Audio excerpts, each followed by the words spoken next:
All right, welcome everybody. It is November 1st. That feels true.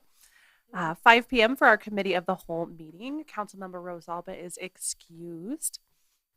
And we'll start out with approval of the minutes for committee of the whole.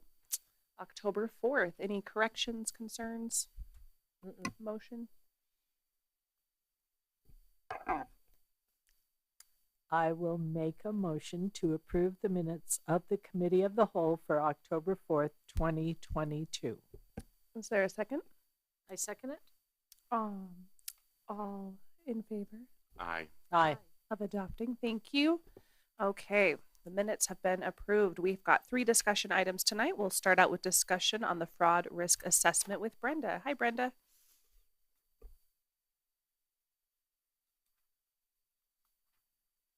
Hello. So this is part of our crossing our I's, dotting our T's as the audit gets through. Next year I have it on the schedule to do in July instead of waiting until now. So the state auditor's office a few years ago instituted a fraud risk assessment. I think they got tired of the very, very small entities in the city, of the boards on those entities not paying any attention to what was actually going on in their city and not having some of the internal controls that you should have in place, such as the person who balances the bank is not the person who writes the checks, etc., that kind of thing. So they put together this fraud risk assessment, and then I'm supposed to talk about it to you on how the city is doing. So we earn 355 out of the 395 points that are available. We have, because of our size, it's fairly simple to have separation of duties. Our treasurer and our treasurer's clerk do not balance the bank account. That is up to Emily Barton, and she has no contact with any cash coming into the city, cash, checks, or credit cards. It's all, she only gets to look at the numbers, not actually touch the cash. We have all of those things, and we monitor what's going on in the different areas that do collect cash and make sure that we are following good controls in those areas also. We have written policies in all of the areas that they have listed. Like our purchasing cards, we have good policies to track those, make sure people are only using the city credit card for what they are supposed to. Occasionally someone will mess up and pull out their city US bank card instead of their personal one. Most of the time they are in our office before we even know that they have done that, reimbursing us. And we have never had anyone who did that as a purposeful trying to steal from the city. So the other ones, I am a CPA, so we get points for that. I also have, Emily, and Joanne all have accounting degrees, so we get points for that. We do continuing education. And then the other one we're still working on, well, we haven't, you all have taken the class that the auditor offers in the, once every 4 years, you're supposed to take the education that says that it basically goes through separation of duties, grammar, various education, so that you guys are aware of what your city should be doing. So we come down to 355 of the 395 points. That's very low risk. There are 2 things that we are not doing. We do not have an internal audit function. We are not big enough, nor do we want to pay for that. The state auditor suggests that we have other cities come in and audit us. We audit them. None of us know how to do an audit. That's not what we do. So nobody has actually jumped on that. We just settle for not being perfect when it comes to this. So, but our risk is very low. So now that we've discussed this, I will have the mayor sign it. I'll sign it. We'll take a copy, and then by the end of December, we will send it to the state auditor. Any questions? Okay, thank you. Thank you. All right, next up, updates on the Intermountain Power Agency with Blaine Hackey and Cameron. Hi. Good to see you. Thanks, Kat. I'm Blaine Hackey, General Manager of Power Department.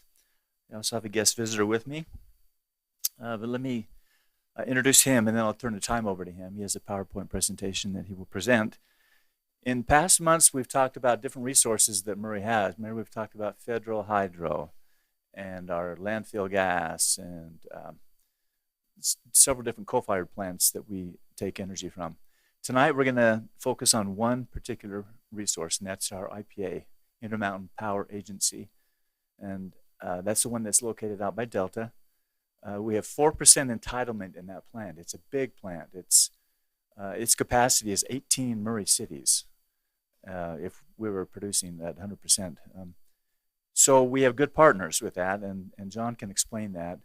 But we want to talk about the historical IPA that started back in the 70s, where we are today, and then what's going to happen in the future. You've heard a lot of headlines about hydrogen being used to make electricity, and natural gas plant, and demolition of a coal-fired plant out on the deserts of Delta. That's what we're going to talk about tonight. And we open up to any questions you might have. We're trying to do this. I'm on the IPA board of directors, and we're trying to do this to all 23 Utah cities that have participation in the plant. Murray's one of the 23. And so there's a couple of us are out doing dog and pony shows to the Oak Cities and the Kenoshes and the Milfords and the Kaysvilles and Logans. And tonight, John Ward, who I'm going to introduce, is going to do his dog and pony to Murray. John Ward is our public relations consultant for IPA. He's a paid consultant. He does all of our PR work. He does a lot of our lobbying, some of our lobbying with the Utah legislature. He comes well versed. He's a former Murray citizen. And so we'll turn the time over to him, and maybe both of us can answer questions afterwards, unless you have some questions right now about the direction of this meeting. I'm just going to say, not only was a former Murray citizen, he was a former Murray council member. Yes, he was. I'll let him handle that one.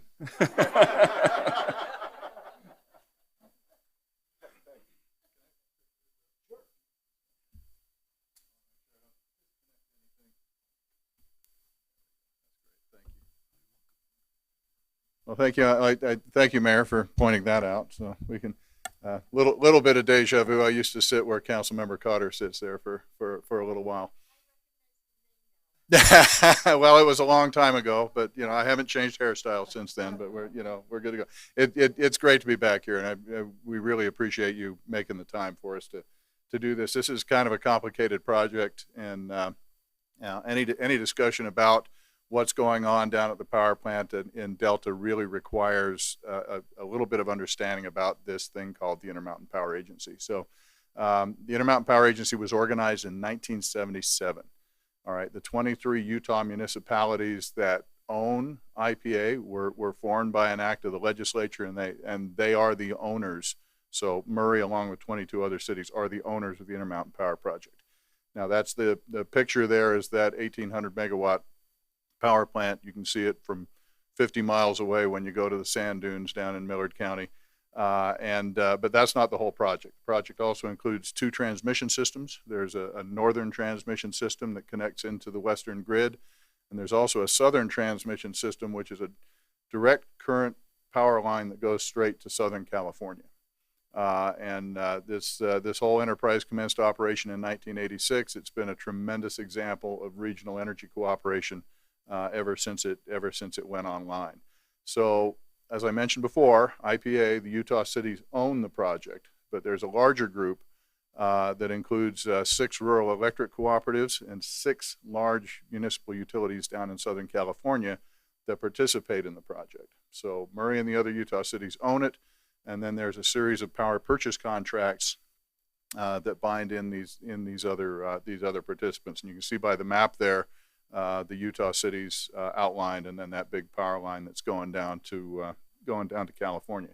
Why is that important? As I mentioned before, this is a great example of regional energy cooperation. And the reason the Utahns got into this back in the 1970s was here was an opportunity for entities as, I would say as small as Murray, but let's say as small as Oak City, Utah, to participate in a project that's got economies of scale.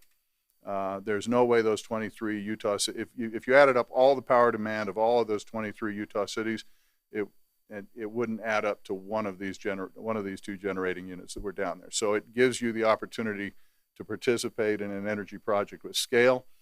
It also, well, we'll talk in a minute about another feature, but if you look at that left chart there, this is confusing pie charts. Those are the generation entitlement shares. And you can see that the Los Angeles Department of Water and Power has the largest entitlement share. The Utah cities have an entitlement share of just under 14%. The percentages on there are not by accident.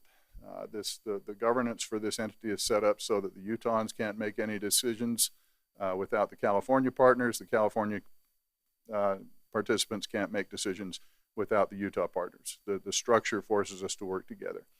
Now, that right chart shows a different thing. This is the huge benefit to Murray City and to the other Utah participants is we have an agreement for sale of excess power, the ASREP, as they call it. And this is unique. I've done a lot of work with a lot of energy projects around the country. I've never seen anything like this before. Basically what it is for Murray City and the other Utah participants is a big insurance policy. Everybody in this project are nonprofit entities. They're cities and rural electric cooperatives. Nobody's making a profit on this. And it's structured so that whoever is taking the power is who pays the bills.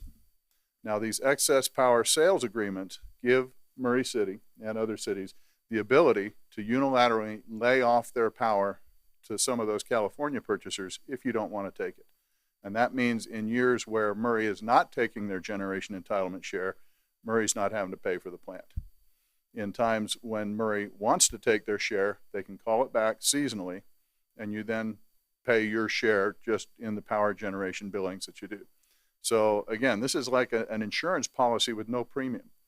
In the years when this works for your portfolio, you can take it and pay for it. In the years when you don't, you're not paying anything for this project. Again, I've never seen anything like this elsewhere in the country. And if you look over the history of the project, since 1986, the Californians have taken most of the power from the project, which means they've paid the bills. If we look at this year, and Blaine can probably talk about this in a minute, but if you look at this year, this summer, Murray did take their power back, and it ended up saving you a lot of money. So it's a great deal for the Utah participants. I'm not going to dwell on these two slides here, but obviously it's also been a great benefit to the state of Utah. Lots of high-paying jobs in central Utah, lots of coal that was purchased, lots of transportation services. And one other thing to keep in mind about this project is this project was developed with no taxpayer dollars. All the costs of this project, the financing for this project is done through Intermountain Power Agency's ability to issue municipal bonds. And then all of the costs for running the project and paying back those bonds come through the power billings. So there have been no economic development incentives. There have been no taxpayer dollars go into this project. It's completely self-sufficient. Additionally to that, because all of these entities are nonprofit, they shouldn't be paying taxes. But part of the deal when it was developed back in the 70s was that it would pay taxes. So in addition to not using taxpayer dollars, we are paying taxes. And so there's a fee in lieu of ad valorem tax, which is the equivalent of a property tax. There's a gross receipts tax, which is the equivalent of an income tax. And those tax benefits to the state have totaled over $720 million now over the life of the project. So we came to a point, though, several years ago when changes in energy policy in California came to bear. Again, remember, who's been buying most of the energy? The California entities. And several years ago, California essentially outlawed coal-fueled power. Now, we were able to continue operating the project while we had the current contracts in place. Those contracts were grandfathered in. But at the end of the contracts with the current set of parties, we were going to lose those California customers. So there was an effort. This was 10 years ago. There was an effort to see if we could find other people to take over the coal plants. As we noted, they're huge. The Utah participants on their own couldn't even make up one unit, even if you dedicated 100% of your power needs to it, which would be a stupid thing to do, Blaine will tell you. But we couldn't find anyone to take those. We couldn't find anyone to take those coal units in. Other entities, other utilities in the West are also moving away from coal. They had no appetite for it. And we also had some pretty significant regulatory obstacles to keeping the plant open. If we were going to continue to run this plant after these power purchase agreements expire in a couple more years, there would literally be hundreds of millions of dollars of additional investment that would be required for environmental controls to bring the plant up to current regulatory standards.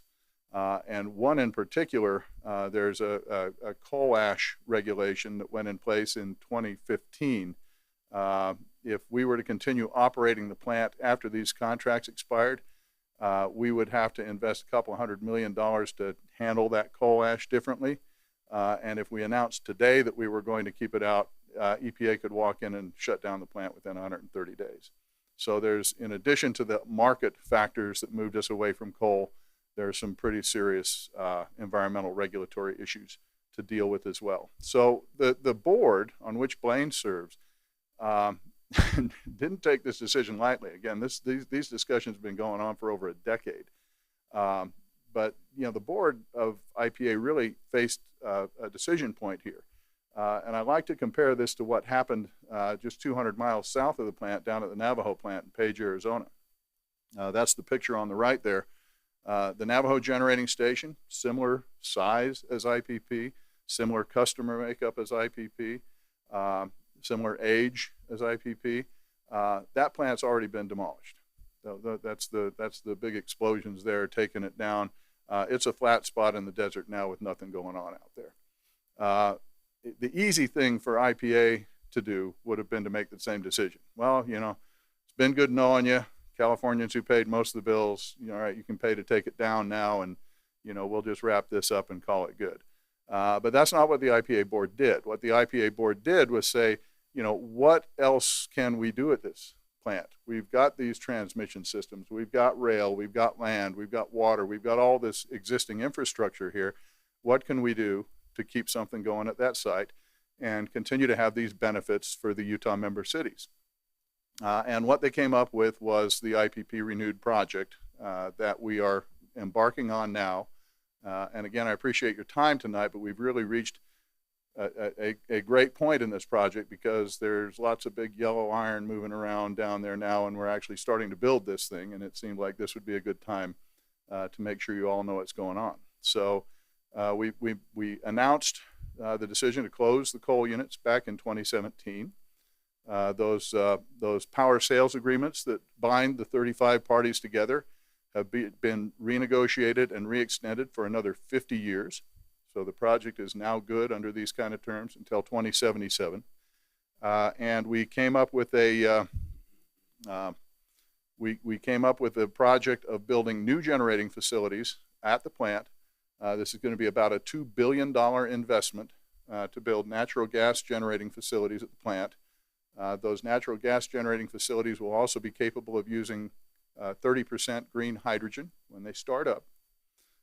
And it's also facilitating another development right across the fence with a consortium called ACES, who is developing the hydrogen production and storage capabilities, which is an additional $2 billion worth of investment. So we're looking at $4 billion of investment in new energy facilities that we'll be able to run for another 20, 30 plus years.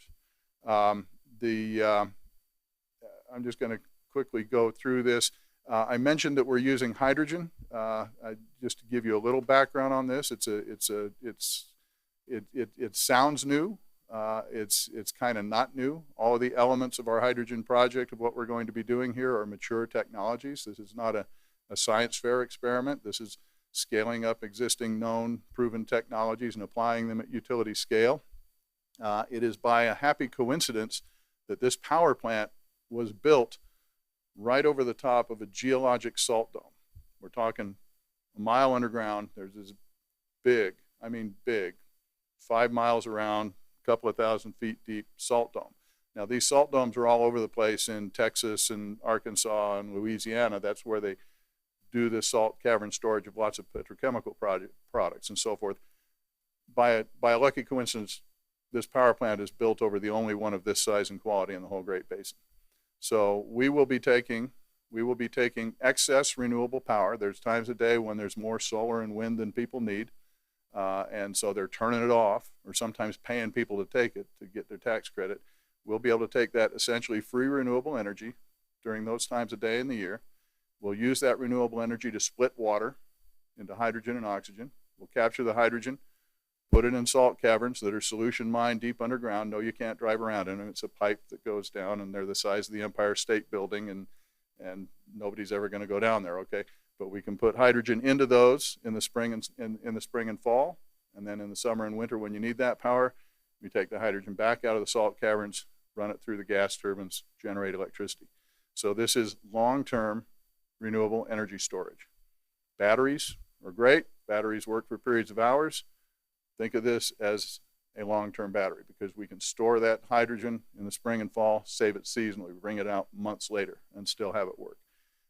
We've completed the initial round of financing on this. As I mentioned before, construction has started.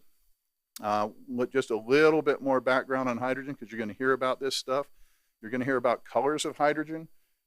And actually there's like 20 different colors now, but green hydrogen, the three main ones are gray hydrogen, blue hydrogen, and green hydrogen.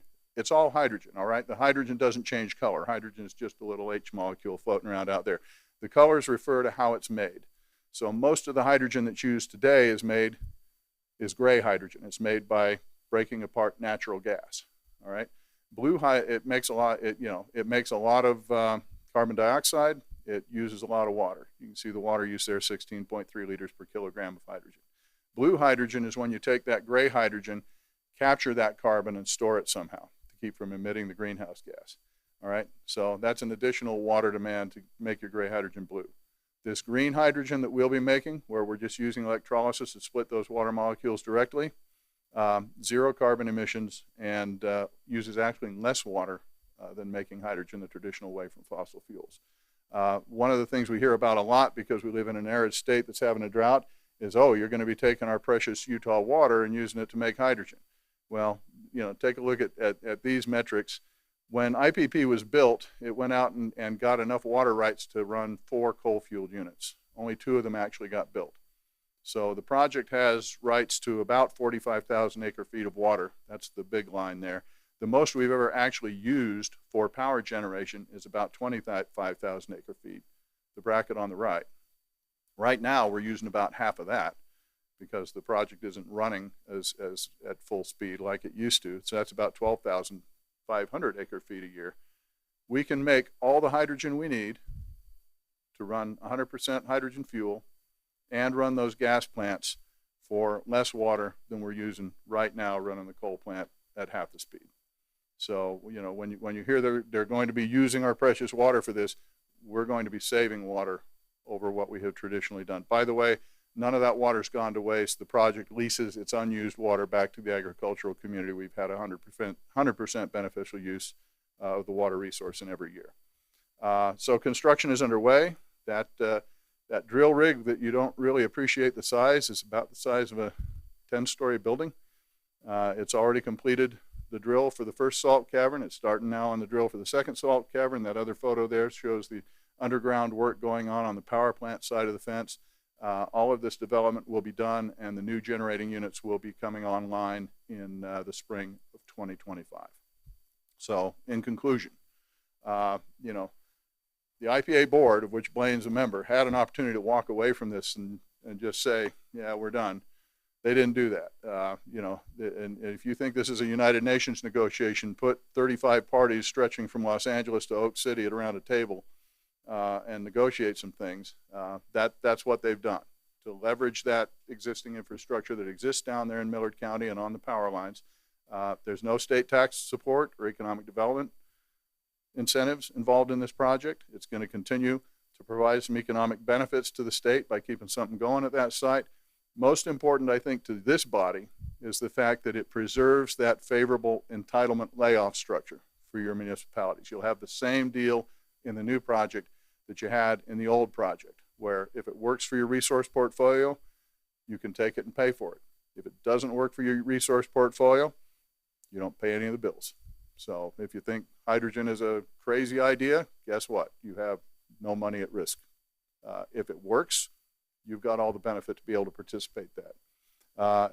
There's going to be significant reductions in carbon emissions and water use from this. And the project is already serving as an anchor tenant in that region, attracting other economic development to the area. Literally the eyes of the whole world. I've got a file on my computer. There's green hydrogen projects happening all over the world, and in almost every story they're talking about what's going on in Utah, because this is really capturing international attention for what's been put together here. So with that, I appreciate your time very much. I'm happy to take any questions. Any questions? I just have a comment. Blaine, you've been talking about this for years. I mean, it's really cool that it's finally coming to fruition.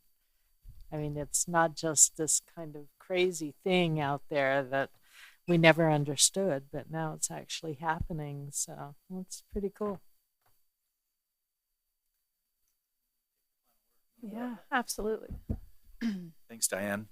Let's get a party bus and we'll go down and we'll show you what's happening. It's I'd about love to do two that. 2.5 hour drive, but it's very well worth it. I think it'd be really worthwhile. Yeah. If I got just a second longer, Kat. Yeah. Let me kind of wrap up with, I appreciate John being here. He's been with this program or with this project longer than I have. I've been on the board for about 10 years, involved with it for 20, but not on the board. And John was way before then. We've got some issues perhaps on the state legislature this next go around, this next session that we want to keep you abreast of.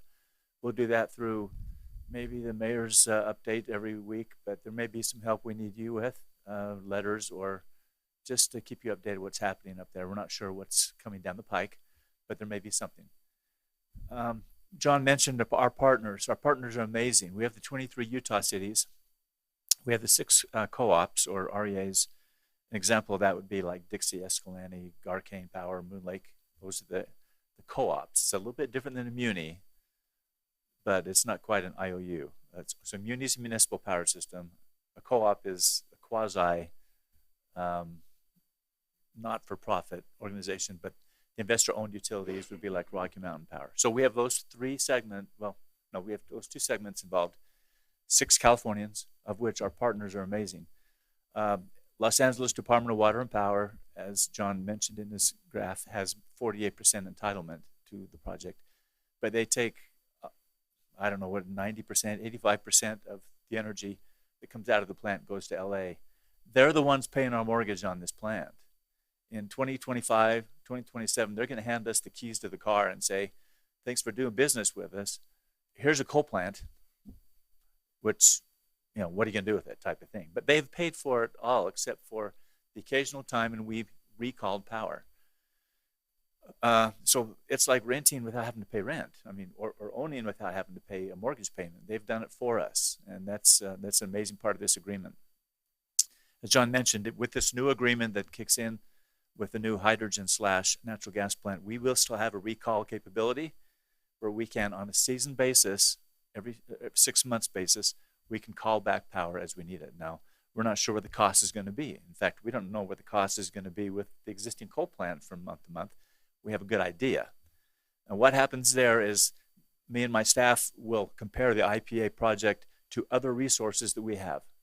And if the IPA resource is going to be less power than, say, another resource we're looking at, we will call back IPA for a 6-month segment. And we have to crunch the numbers. We did that this past summer. We haven't done that every summer, nor have we done it every winter. Historically, I remember back in 2001, 2002, when the Enron situation just hit the Western grid so hard. Murray was plowing through $3 million a month with our power bills, which was, buku dollars more than usual. We lost a lot of money with that Enron situation. We called back IPA the following summer and then the succeeding years, where we avoided the $400 a megawatt hour costs on the market with a $60 resource at IPA. And then the market stabilized after that through the 2007 through 14, 15, 16. And we didn't call back IPA for quite a while because we found cheaper resources out there that may have been just going to the market. It may have been installing the landfill gas project we did in 2007, 2008. So we didn't see the need to call back IPA. Well, this past summer, we realized that the volatility of the market was going to be pretty tough. So this time last year, last October, this time last year, my staff and I got together and we decided we see a lot of these coal plants that are demolished, like the Navajo plant that John mentioned. The market is starting to squeeze a little bit tighter. There's less kilowatt hours to go around, and we could see the market was going to go pretty high. It was a good guess. It was a gamble, but we ordered lots of natural gas so that we could run our turbines. They're located on 48 South. We ran them 18 hours a day from June, July, August, September, about 4 months out of the year, more than we did other years. But we bought gas at $4 a decatherm. And during the summer months, Mayor, how much was it? I've told you this number before. 12. It was about $10 or $12 a decatherm. Sorry, I didn't want to embarrass you. Pop quiz. So we bought gas for $4. We sold it for. He put me on the spot because I was talking about this with him yesterday. He was. He's not a good student. So anyway, we made that call, but we also called back 19 megawatts of IPA, something we hadn't done for about 5 years. By calling back 19 megawatts of IPA, we supplanted or we supplemented our resource portfolio and didn't have to go to the market. Well, the market reached $1,000 a megawatt hour, and we bought it for $65 from IPA. So the 19 megawatts we bought at IPA saved us $2.3 million last year. Murray City alone. Okay. Do you remember how many megawatt hours we purchased? It was 2.375, something like that. I'm pretty close, aren't I? I remember that number. Yeah. So we bought 40 million kilowatt hours from the plant on a recall basis, and Murray, by not going to the market, saved $2.3 million. So that's the benefit of this plant. Even if we hadn't called back this at the plant, there's still a benefit.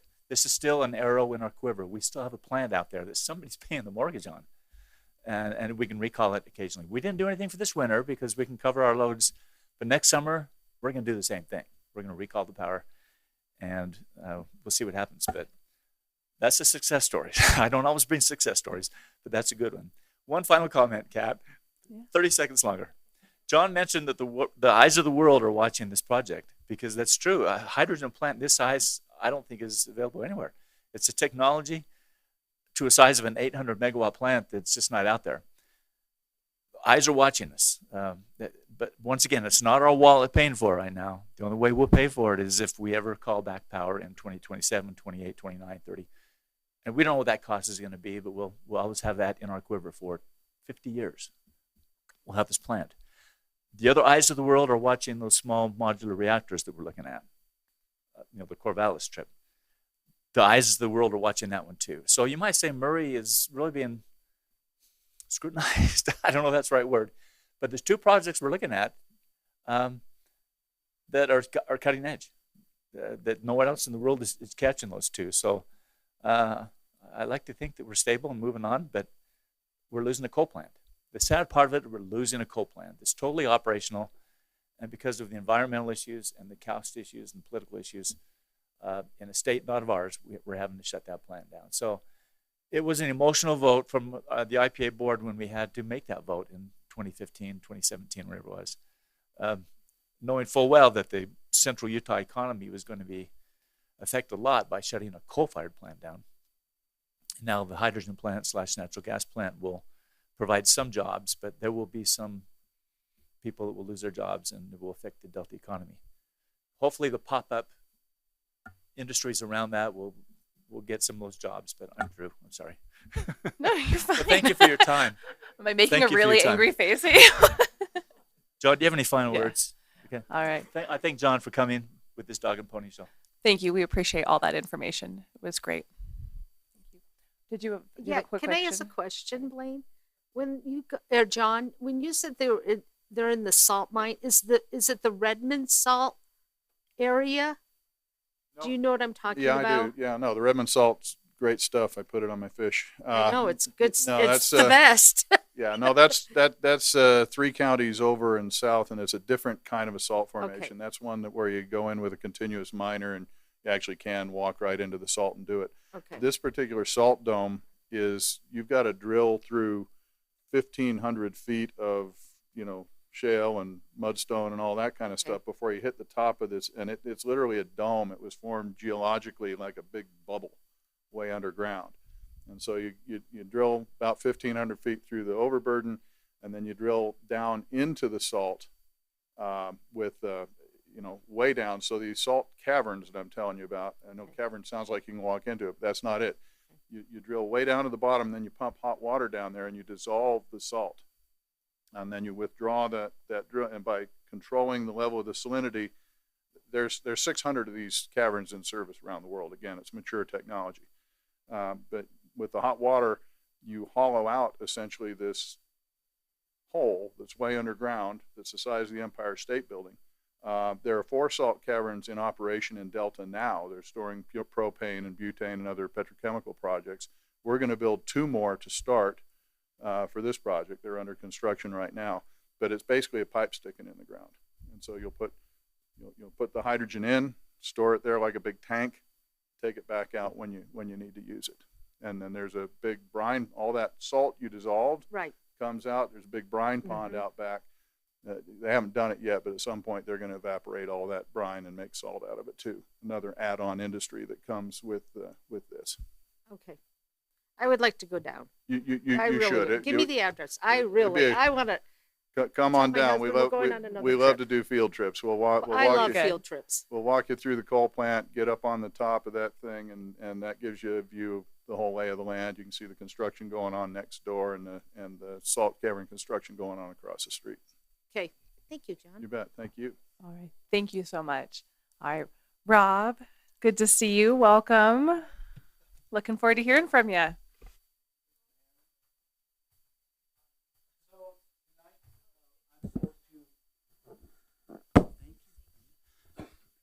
Tonight I'm supposed to talk about IT, information technology, and how we serve the city and what we do. And so I only have about 200 slides, so just, I'm kidding. So, and we'll just go through it and we'll talk, and then I'll answer any questions that you may have. And so information technology consists of 3 divisions, the GIS, IT, and Programmers Division. Altogether, there's should be 14. We have 13, but there's 14 full-time positions in IT. Are they all housed here in this building? No, the GIS division is at the Public Works, and when the City Hall is completed, they will move into City Hall with us. Currently, though, they are at the Public Works. And so the GIS division is the first division we're going to cover. It currently, we are down 1 person in this division, but it consists of Scott Burrell, Taliesin Schultzka, and Justin Culp. And these guys do a great job. They maintain the spatial data, mapping, and city works, as you can see. They work with all the different departments and provide a lot of support for what their needs are for the GIS. And once again, GIS stands for Geographical Information Systems. They handle a lot of the mapping and all of the spatial data for for the city, which brings up this slide here. They manage and ensure quality and integrity in the data. They work with the people across all the different departments, and I mean all of them. And we'll give you a list of those. They maintain about 6 servers, and these are those. The Atlas holds the data. It's just called Atlas. I mean, it could be whatever. The GIS file, the cemetery provides information for. You can actually go to a plot and actually click on it and it will expand it and will give you information on that. And that's for where the cemetery is. They do crystal reports. They do the GIS net for online. They provide online for maps for the city employees and for different departments. And then they also provide support for CityWorks, which is the work orders and inventory systems. The mapping, they produce effective maps. They work with the software. These are some of the examples of the maps that they provide. Anywhere from the City Hall surplus to they even maintain the videos of all of the, it's not a pretty job, but the sewage that goes in there, and they do the video. They store that, and they keep track of that so that they can go back and reference it and see all the videos that are available. They provide, monthly reports and reports for all of the different departments when necessary. This is the online that we provide for the city employees, where they can go in and they can pull up the different maps, and and they can pull it up as like they have the garbage, fire, all of the ones that are associated. They produce and maintain. How many maps do we maintain online there, Scott? A lot. It's a lot. And so we maintain quite a few maps for online for referencing. And so, and they do create tools, and they also serve the public if they come in and they have needs and they need a map made of specific things within Murray City. They produce that for them as well. And this is the ArcGIS online that we also do specific maps, and we also continue to serve up. Is there any questions so far? Okay. The CityWorks software, once again, provides the work requests, and they also do tickets, resolve tickets, and online work orders. And if somebody leaves a message or online and says we have graffiti, an online work request is created, and then it's sent to the department for them to clean it up. And so that's what the CityWorks provides for.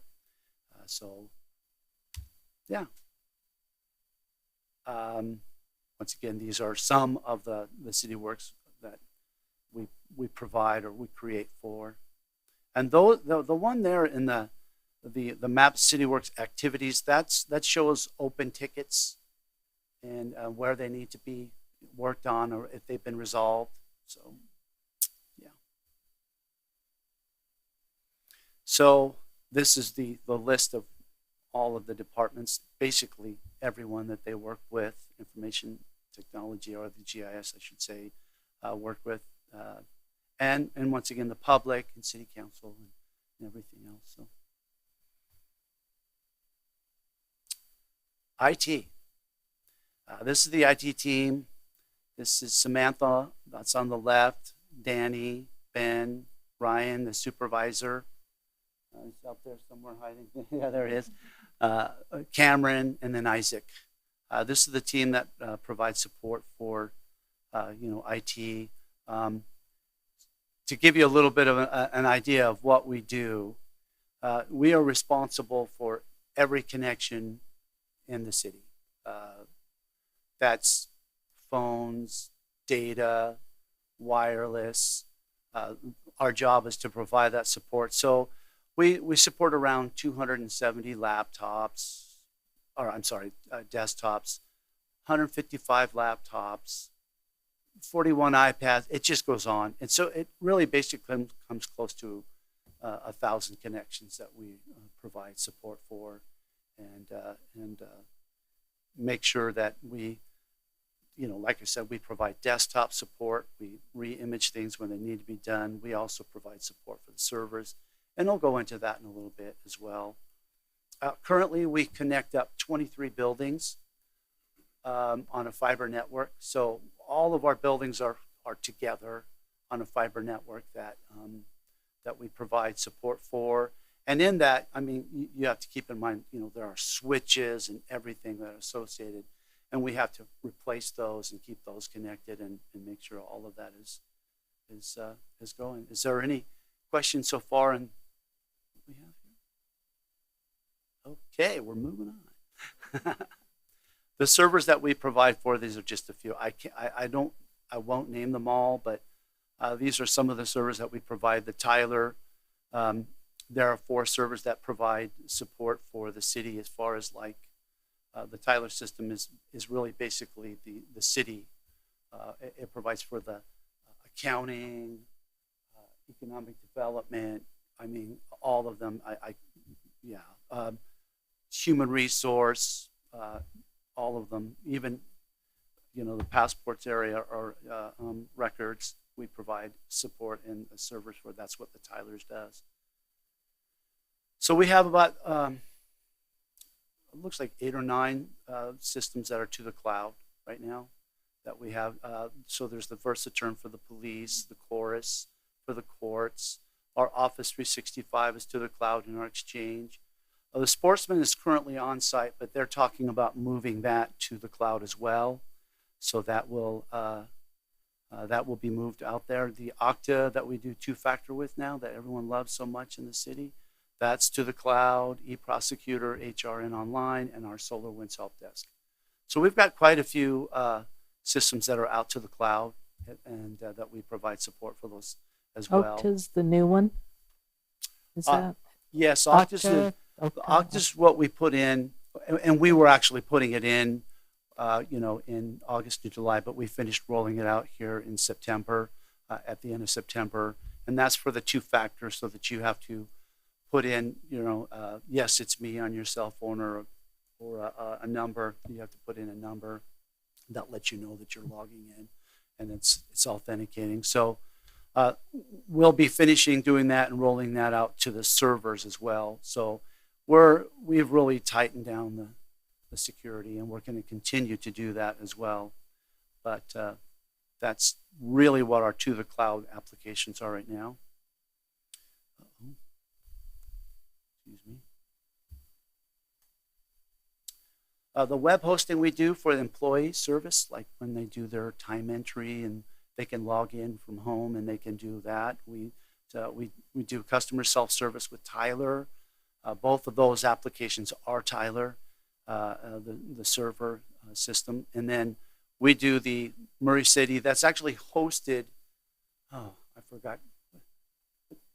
What's the name of the web hosting out there? Civic Plus, thank you.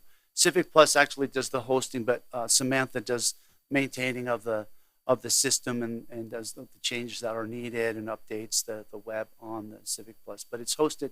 We felt like we wanted to have that off-site, and I think it's a good idea to have that. That way, if there's an emergency, we can update it, and it's not dependent on whether we're up or not. So, waste reservation portal that was built by Gordon and Adam did a really good job on that. So you can reserve, the system or to reserve a waste trash can, and then our SolarWinds is also web hosted as well. So now I could tell you what this is, but it's really basically our system.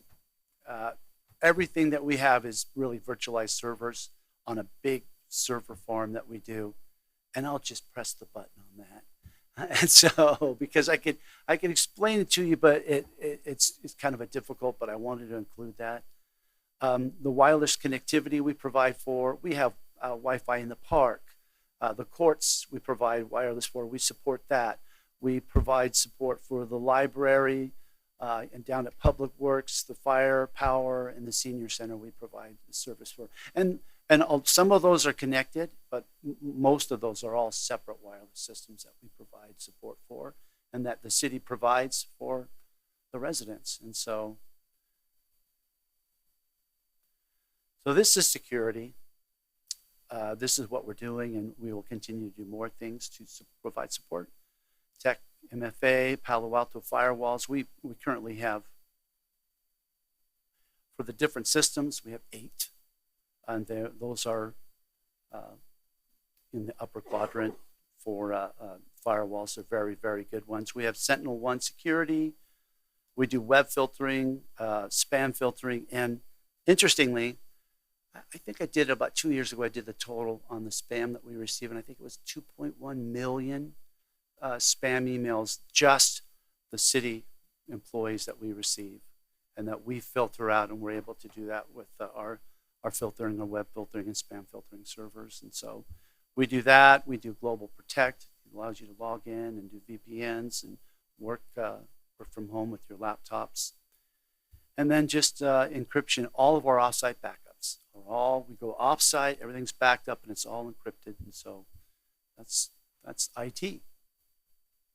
And then lastly, the last division, but not the least, is the programming division. Gordon sent me the professional mouse clickers group, so I went ahead and left that in there. The members on this group is Adam Decker, Gordon in the middle, he's the supervisor, and then Brittany Blackhurst, Gordon Cook. And they do a marvelous job. They provide support on the programs for mainly the Tyler system, which this is really all of what they support for and what they provide. And they provide reporting and resolve issues. And, and like I said, they also did created the container rental software online, and they do that. But finance, utility, billing, huge thing that they provide support for that.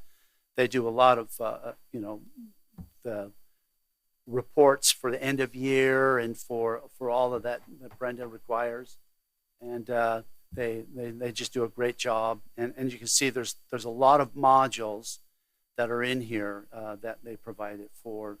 And did we get, is Tyler Meeting Manager in there? Because that's going to be in there too. So yeah. And then the additional computer systems that they do, they also provide support and run the IVR system. That's the phone system when you call in, interactive voice response. So they provide that. RVI, which is our old systems, and the AS400 is still up. It's going to be shut down here eventually, but I can't say when, but eventually. So, and that is IT. Quick, down and dirty. Any questions? Any questions? Any concerns? Fancy slideshow, though. I mean, It the was so way they fancy. disappeared and moved, I'm telling you, you're good.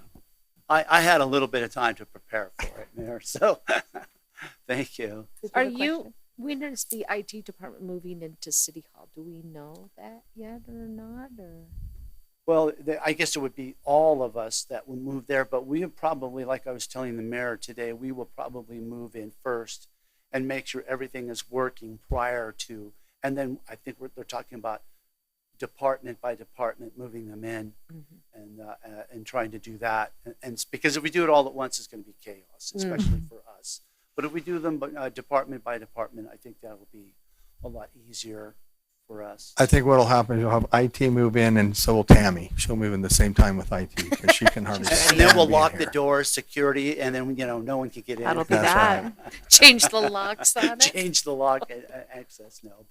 No, I think that's kind of what they're planning on doing. I think, Mary, April, is that the time frame to move April. into the new city hall? What did you say? April? April. Well, March. We're thinking. I think it could be.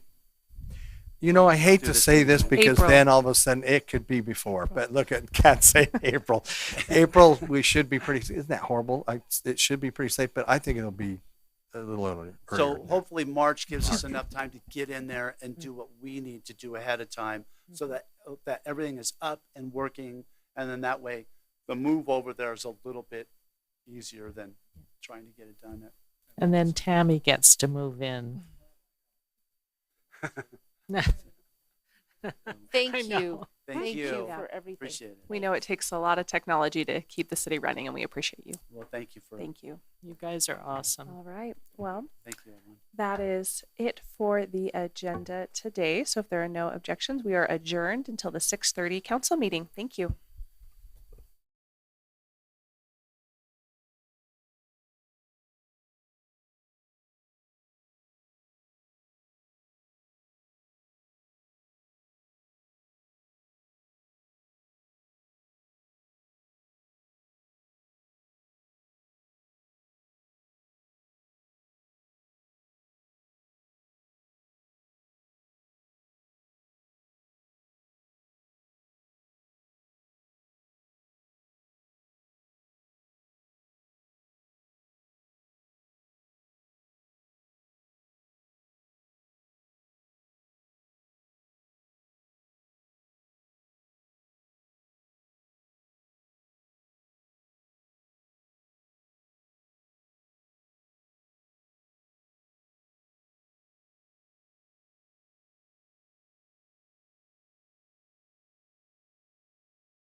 Right, good evening.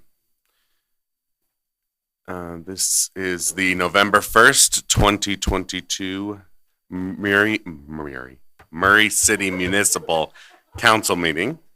My name is Gary Hirekesi, and I am presiding over the meeting tonight. All the council members are present except for Councilwoman Rosalba Dominguez, who has been excused for tonight. And with that, I have asked Conlon Bonner, our new DE&I consultant, to say the Pledge of Allegiance.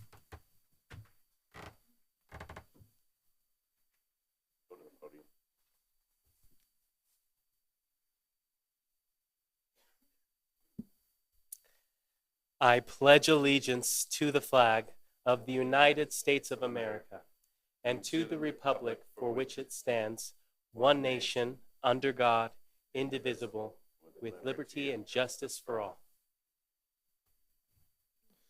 Wonderful. And we'll hear a little bit later from the mayor and Conlon. We'll move on to the approval of the minutes. Do I have any changes to the minutes? If not, I'll take a motion. I will make a motion that we approve the minutes for the October 4th meeting. I'll second. Brooke, call the roll. Aye. Aye. Aye. Aye. Perfect.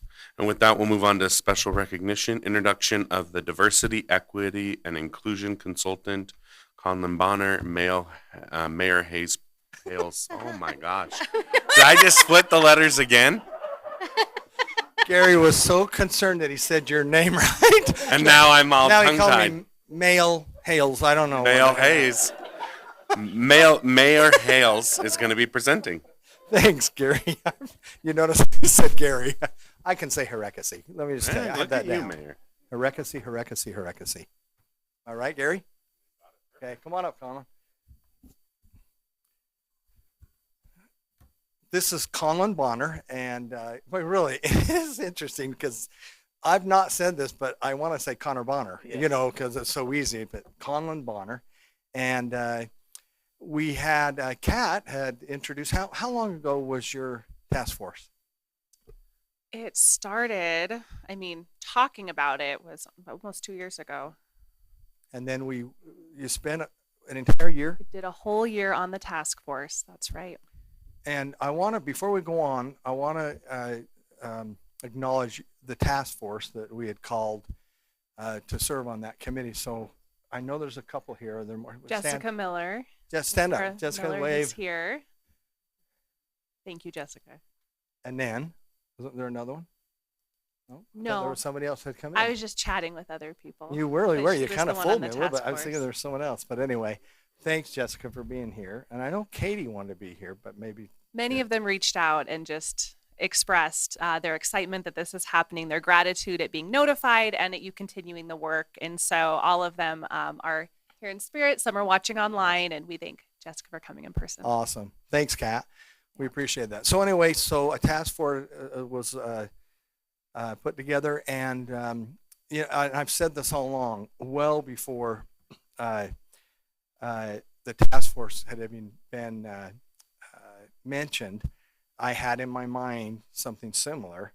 And believe it or not, I had contacted Conlon.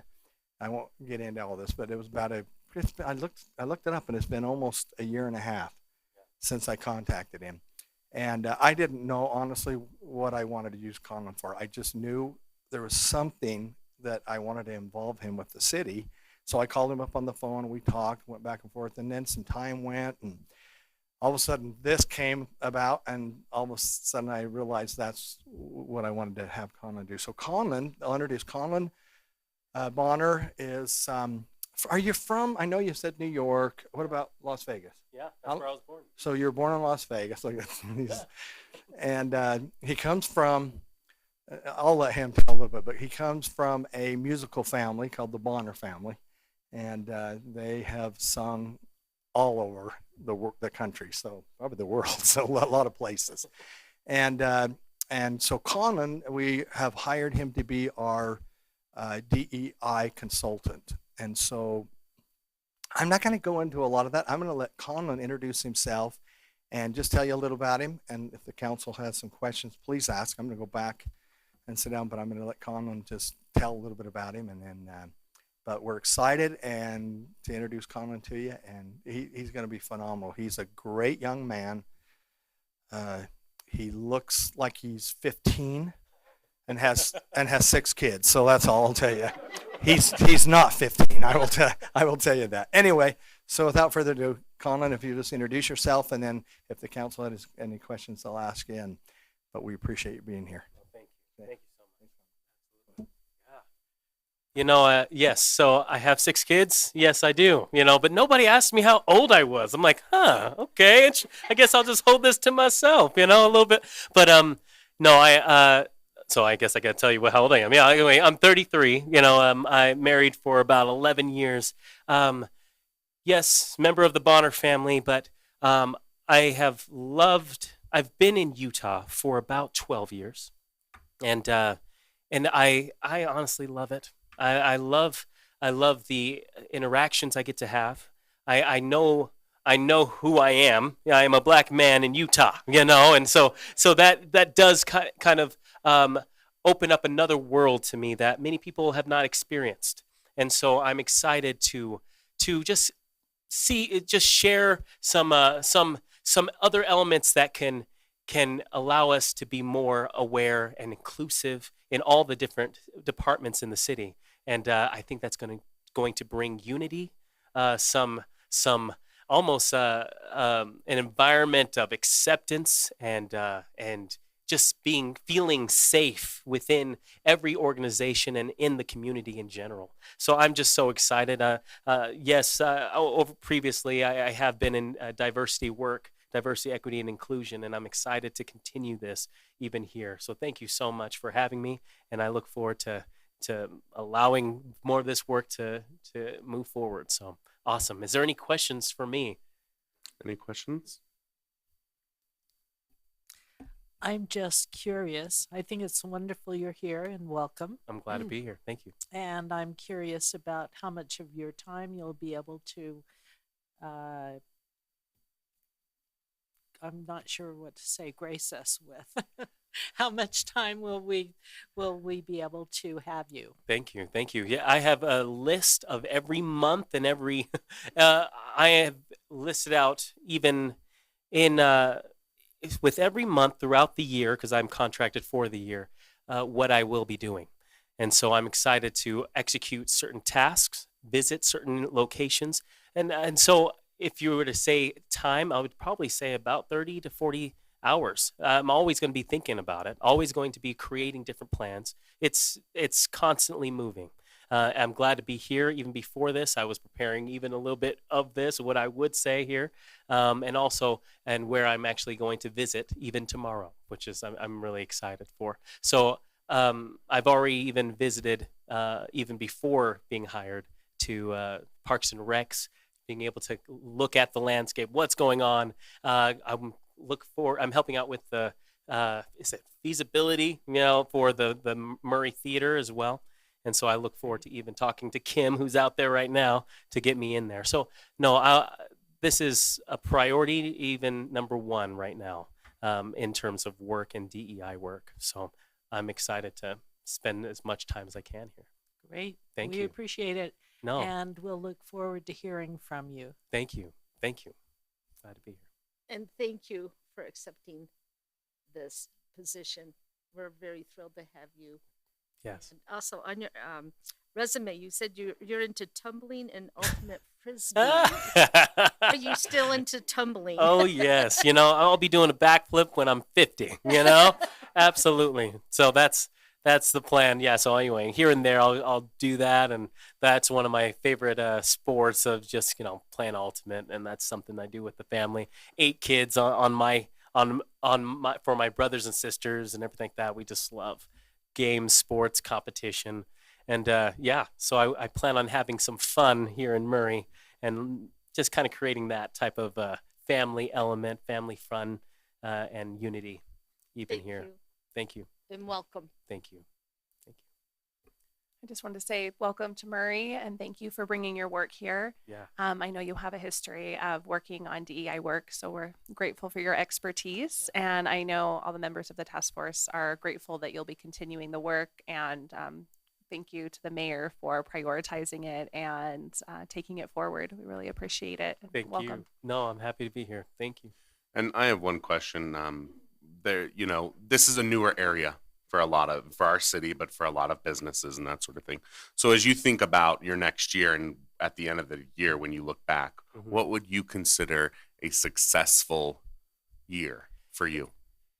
Excitement in Murray, excitement about the different cultural events that could take place, that are planning to take place, excitement about within each of the different departments that they are being more aware and it's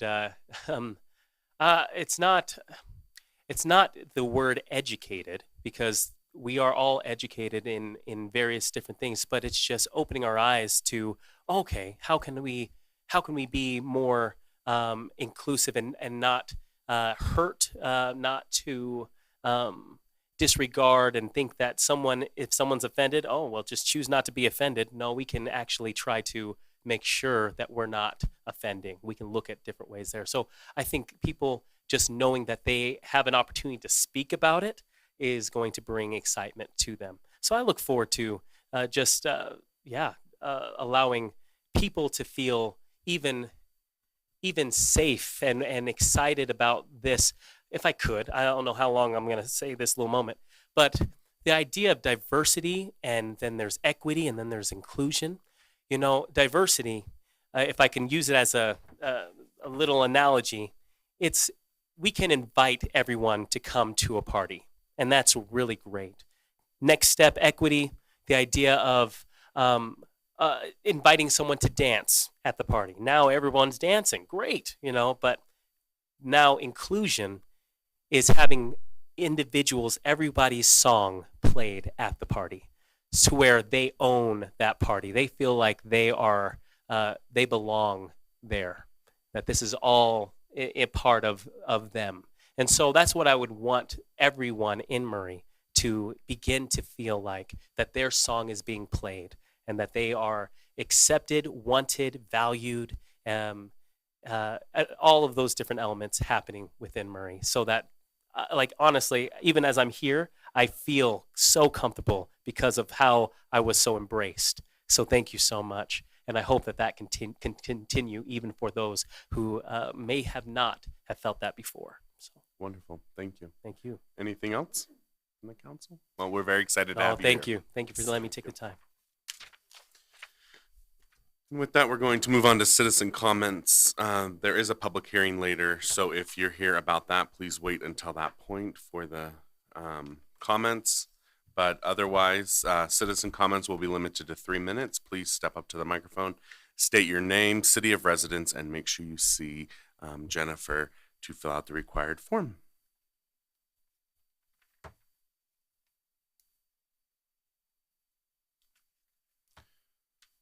It doesn't look like we have any citizen comments, so I will go ahead and close the citizen comment portion. There's nothing on our consent agenda, so then I will move on to the public hearing. Tonight's public hearing is consider a resolution approving the city's application for a grant from the Edward Byrne Justice Assistant Grant Program, JAG, Chief Craig Burnett and Lieutenant Brian Wright presenting. I let Brian stay home with his 6 or 8 kids. So. I will just be me today. Thanks for letting us do this public hearing today. Each year we have the opportunity of applying for this grant that comes from the U.S. Department of Justice. It's very specific as far as what we can use these funds for. In the past, we've used it to buy ATVs that we use on the parkway. We've purchased speed trailers. We've used it for some of our video system for our cameras and things. This year, the amount we've been allotted is $33,914, which is about average for what we usually get. This year, we would like to use the the funds to purchase public order unit equipment. This is stuff that would be used for crowd control or something where our officers would be needed to participate in some type of an incident. We a while back we went over the MOU with the state to allow us to be part of that. The equipment we have is stuff that was purchased for the 2002 Winter Olympics. So you can imagine that it's not useful anymore. So we're needing to replace some of that equipment. It is very pricey, so that's what we were using this grant money for. That's one of the allowable purchases. So as part of that grant, we were required to present this to you as the council, and also do a public hearing for any public input that there might be regarding how we're going to utilize this or spend this grant that we've been allotted. So. Wonderful. Any questions from the council? As this is a public hearing, we will go ahead and open up the public comment portion. So again, citizens will be limited to 3 minutes. Please step to the microphone, state your name and city of residence, and fill out the required form.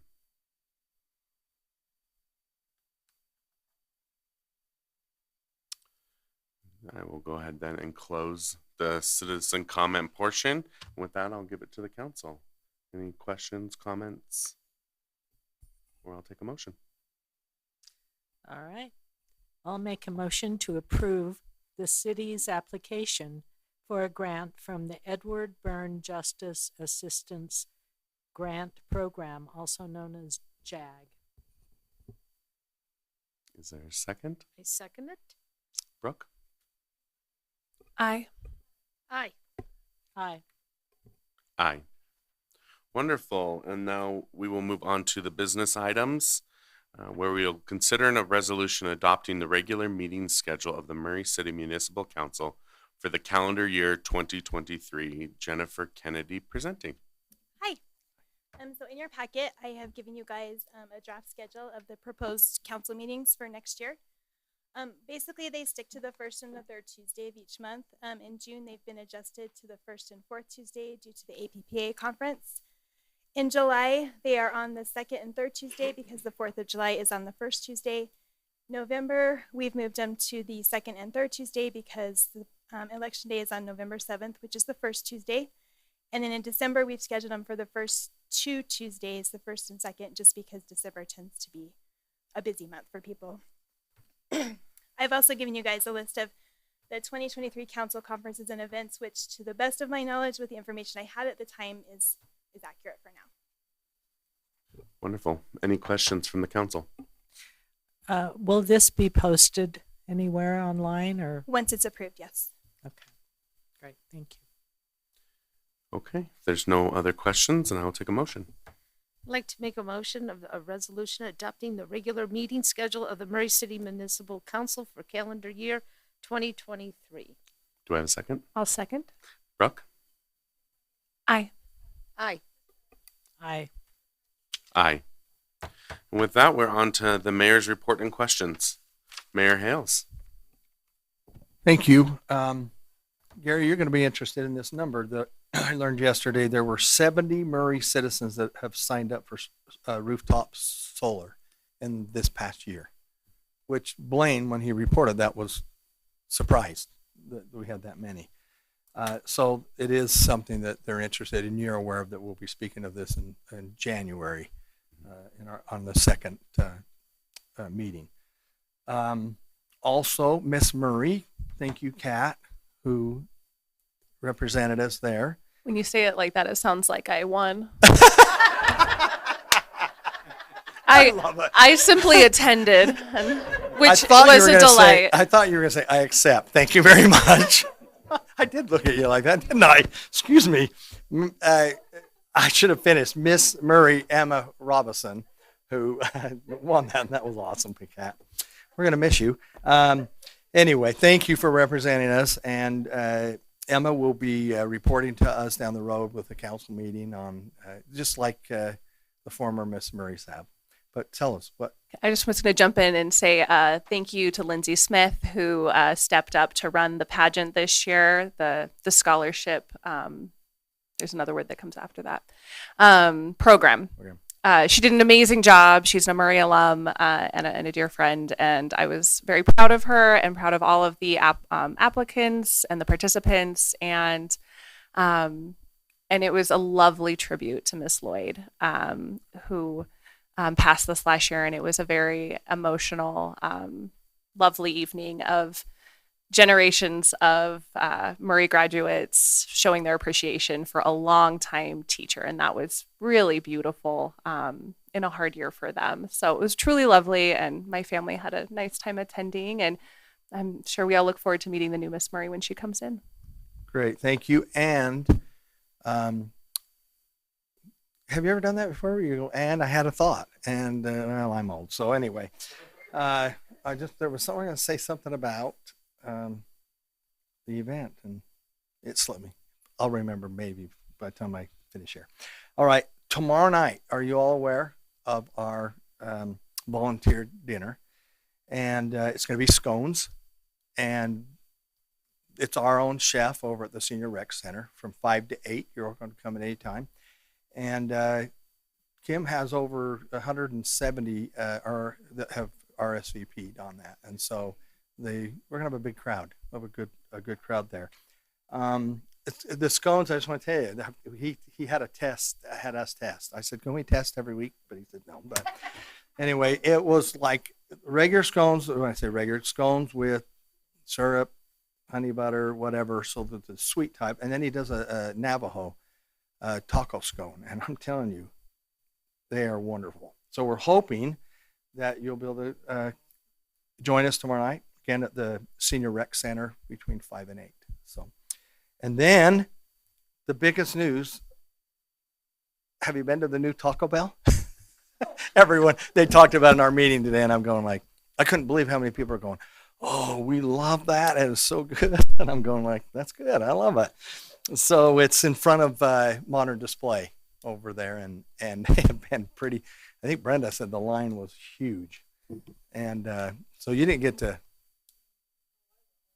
she went home. All right. That's how much she wanted to, she's going to try it out. But anyway, so that is one of our newer restaurants. We also have, and some of you, I think you've been to the break at Ivy Place. Yes. And let me tell you, they do all their food homemade, and it's all in the Ivy Place. So it's up right where the Kmart, up towards Kmart and a little south of Kmart. And so you've been there, Diane. Yeah, so it's great food, and we have quite a few other restaurants that are coming in, and some of them are restaurants I'd never heard of. So we're kind of excited and we'll announce those down the road. But they're coming in, and so things are happening. I'll just remind you, City Hall, we talked about it earlier. Looks like middle of March, so and that'll probably be June 1st. So kidding, but anyway, so a lot of stuff's happening. Thanks to the council for your support, because you've been massive supporters of what we've been moving forward with. So thank you. Thank you, Mayor. Any questions from the council? No, but that Taco Bell's very fancy looking. And with that, I will take a motion to adjourn. I make a motion to adjourn. Is there a second? Second. All in favor? Aye. Thank you. We're adjourned.